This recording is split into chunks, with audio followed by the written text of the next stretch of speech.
Good morning, students. Welcome to the science class. So we'll continue the last topic of the chapter 6. So today we'll discuss about the uniform and non-uniform motion. Already we have to discuss in the keyword also.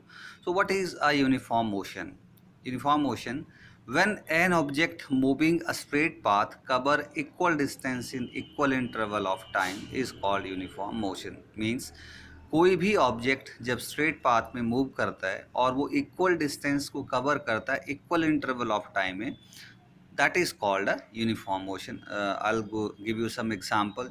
For example, movements of hands of watch, जो हमारे हाथों की जो घड़ी की हम बात करते हैं जो मूव करती है, that is uniform motion.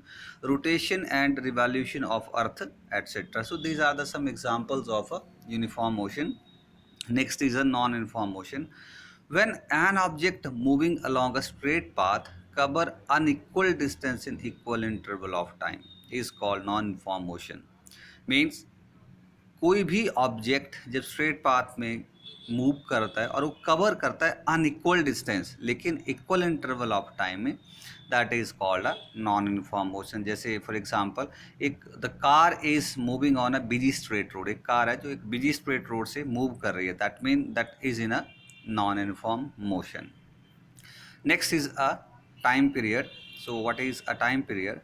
The time taken for one complete oscillation by the pendulum is known as a time period of the pendulum. So what is a simple pendulum? A simple pendulum is made of metal ball or bob attached to a taut light string or a thread that is fixed rigidly at one end is known as a simple pendulum. So how to measure the time? If we are talking about early scientists developed many devices to measure time interval that are much smaller than a day.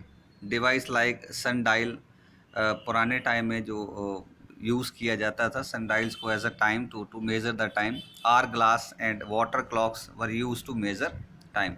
But we are talking about nowadays we depend on clocks and watches to measure interval of time. We have to measure in seconds, in minutes and hour clocks. So watches are the time measuring device that we use most. So this is all about the last topic of that chapter. So we'll continue the next about your assignments. Thank you.